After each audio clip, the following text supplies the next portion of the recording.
Après un déplacement compliqué chez les Basques pour affronter la Real Sociedad à Anoeta, le Barça se déplace de nouveau dans un stade qui pourrait être compliqué. Cette fois-ci, c'est en Galice pour affronter le Celta Vigo Balaidos. Bonjour à toutes et à tous les amis, bienvenue pour cette nouvelle vidéo, l'avant-match de la rencontre face au Celta Vigo qui a longtemps été une bête noire historiquement du Barça. On connaît Iago Aspas, on le sait, il se transforme en R9 Prime à chaque fois qu'il joue contre le Barça.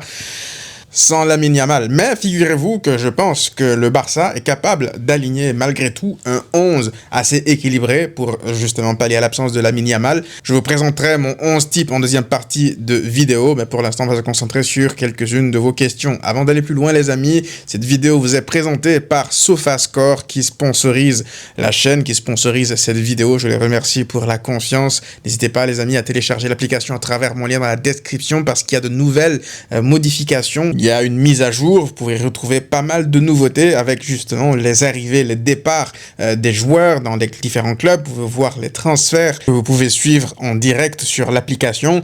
Et puis derrière, vous avez également des buts, des actions de but que vous pouvez revivre directement là en 3D sur l'application. Vous pourrez également voir le classement de vos équipes dans les différentes compétitions, les différentes chances, les prédictions sur la forme de vos équipes, un tableau de performance, des comparaisons entre les joueurs. Vous pouvez vraiment là, c'est détaillé, il y a des widgets, il y a plein de nouvelles fonctionnalités que vous pourrez découvrir de vous-même dans l'application et je vous invite donc à la télécharger encore une fois à travers mon lien dans la description, ça soutient la chaîne et ça me soutient par la même occasion. Bref, les amis, retournons au Barça qui se déplace donc à Vigo. On va affronter, je pense, un Mingueza qui va se transformer en Dani Alves Prime, on va affronter un Iago Aspas. Bref, je suis déjà essoufflé. Le Balaidos qui nous réussit pas trop, Sotogrado sifflet, Lamine forfait.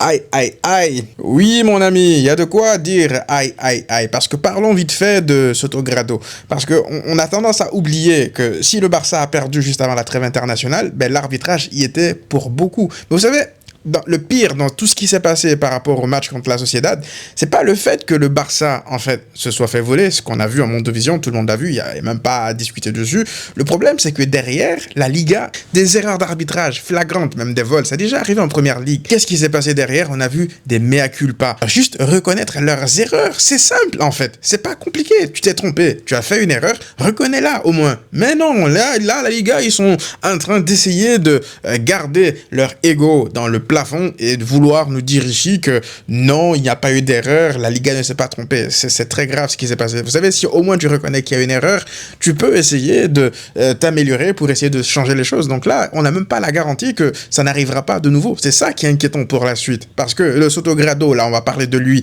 il est impliqué sur plein de scandales déjà qui concernent le Barça en termes d'arbitrage durant ces dernières semaines, même pas dernières années, juste les dernières semaines. Donc ouais, je vous mens pas que les choix des arbitres, là, ça commence un peu à me poser question. Mais le Barça devra se focaliser sur lui-même. Si tu fais le boulot, encore une fois, l'arbitre, il passera au second plan. Parce que si tu détruis cette équipe, bah, en fait, vous savez, c'est facile de dire ça. Parce que la Sociedad, t'es censé marquer un but valable. Il te le refuse. Sans absolument aucune raison valable. Donc, techniquement, t'étais censé faire sans l'arbitrage. Si le Barça avait ouvert le score, peut-être qu'on ne serait pas là à parler d'arbitrage. Mais le Barça a marqué légalement, ou juste validé un but légal. C'est tout ce qu'on demande. Donc, derrière, bien sûr que tu peux parler de la performance un peu médiocre du Barça qui a suivi derrière, on en a parlé dans le débrief, mais je veux dire, tu peux pas commencer un match en te disant que même si tu marques, ben, tu auras quand même des chances que l'arbitrage vienne te refuser un but valable. Donc ouais, ça, lorsque ça a un impact à ce niveau-là, pour moi c'est grave. Donc oui, malgré tout, le Barça devra passer au-dessus. Si jamais, je veux dire, ça se passe mal, concentre-toi sur ton jeu, tu dois faire déjà une meilleure prestation que celle contre la Sociedad après le but refusé, parce qu'il faut pas non plus l'oublier que le Barça n'a pas été bon ce jour-là. Donc demain, peu importe le scénario, peu importe l'arbitrage, le Barça devra faire un meilleur match dans le contenu. C'est la meilleure façon en fait de te rassurer déjà, mais aussi de t'assurer que tu n'auras pas des vols comme celui qui s'est passé contre la Sociedad. Bref, je suis fatigué de parler d'arbitrage. On va se focaliser donc sur ce qui va se passer demain. Je pense que le Barça a les armes, malgré encore une fois l'absence de Lamine Yamal, pour battre cette équipe du Celta Vigo, même si elle fait un bon début de saison. Mon avis sur le problème d'ailier droit en l'absence de Yamal. Ouais, la question peut se poser parce que, vous savez, au-delà de l'absence de Lamine Yamal, c'est plus l'absence de profil comme Lamine Yamal. Parce que techniquement, tu as les remplaçants de Lamine Yamal, ou le remplaçant de Lamine Yamal, c'est censé être Ferran Torres à droite, mais le mec, il ne met pas un pied devant l'autre. Ça, c'est problématique. Tu es là, tu essaies de lui donner des minutes à chaque fois depuis des années maintenant, mais voilà. Et là, il revient de blessure, je sais même pas, il sera pas disponible de toute façon pour ce match-là, mais normalement, un joueur comme Ferran Torres, c'est dans des matchs comme ça qu'il est censé remplir son rôle de remplaçant qui sort voilà, du banc pour pouvoir faire souffler un joueur absent ou blessé. Mais non, déjà, un, il est pas là, et puis deux, quand il est là, il a pas le niveau nécessaire en fait pour pallier à l'absence de Lamine Yamal. Deuxième problème, c'est qu'en termes de profil, en dehors de Lamine Yamal, t'as aucun autre joueur de profil déstabilisateur, rapide, créatif sur un côté. Et quand t'es le Barça, je suis désolé, tu es censé avoir des ailiers rapides, percutants, pas tous de top niveau mondial, mais au moins des profils comme ça. Parce que dans le foot d'aujourd'hui, t'es censé avoir des joueurs de côté, t'es censé avoir des joueurs rapides, des joueurs percutants, des joueurs déstabilisants. Tu peux pas avoir un seul joueur, parce que moi je considère pas Rafinha comme un ailier, on va dire, qui colle la ligne, qui va dans le 1 contre 1. Rafinha, c'est plus un joueur qui va rester dans le demi-espace gauche ou même le demi-espace droit, se promener un peu partout, être un peu libre. C'est pas un joueur qui va provoquer dans le 1 contre 1, balle au pied. Ce ne sont pas ses qualités, ça on l'a compris. Du coup, lorsque tu n'as pas Lamine Yamal, au-delà encore une fois de la qualité du joueur que tu perds, c'est plus le profil du joueur que tu perds. Donc ouais, là, je pense qu'un joueur de son profil, pas de son niveau, parce que c'est pas facile de trouver des joueurs de son niveau, mais un joueur de son profil déstabilisant sur un côté, tu dois aller les chercher, même cet hiver, parce que tu pourras pas, si Ferran Torres, je veux dire, n'est pas au niveau, tu pourras pas continuer toute une saison comme ça, avec Ferran Torres comme seul remplaçant de Lamine Yamal, et voir Rafinha à droite, on pourra pas tenir comme ça. Faudra voir durant le mercato hivernal s'il y a moyen d'aller chercher un joueur. Même Adama Traoré, je prends la vérité. Ton 11 et ton mercato hivernal, boss, merci pour ton taf d'enfer. Merci à toi, mon frérot. Merci pour la force que vous m'apportez au quotidien sur la chaîne. Pour le mercato hivernal, je pense qu'on va attendre encore quelques semaines. Par contre, pour le 11, ça c'était le 11 qui avait débuté face à la Real Sociedad.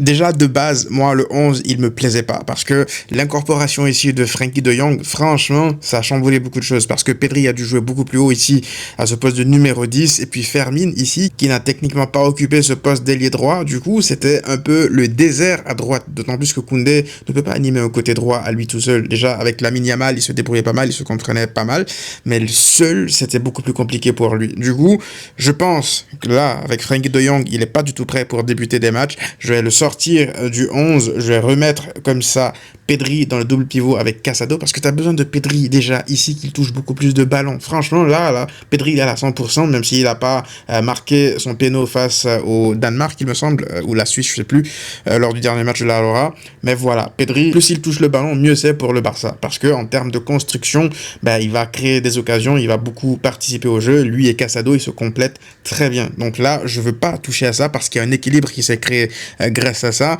Et puis, je ferai naturellement jouer Dani Olmo, qui n'a pas joué énormément non plus en sélection. Par contre, là, vous voyez, beaucoup de gens pensent que Rafinha, ça serait mieux de le mettre à droite en l'absence, de Lamine Yamal, d'autant plus que c'est ce qu'on a vu face à la Real Sociedad vers la fin.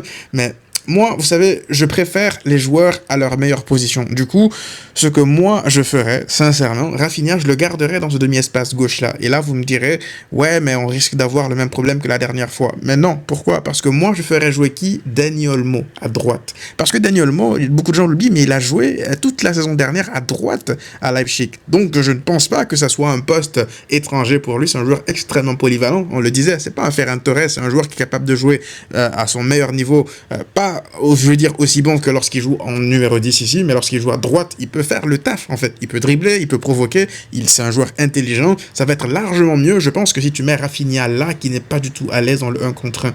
Dani Olmo, il est capable d'éliminer en 1 contre 1, il est capable de jouer intelligemment et de créer des occasions, même s'il joue à droite ici. Donc franchement, là, je préfère Rafinha dans le demi-espace gauche, voire même Rafinha en numéro 10, et puis Fermin dans le demi-espace gauche ou vice-versa.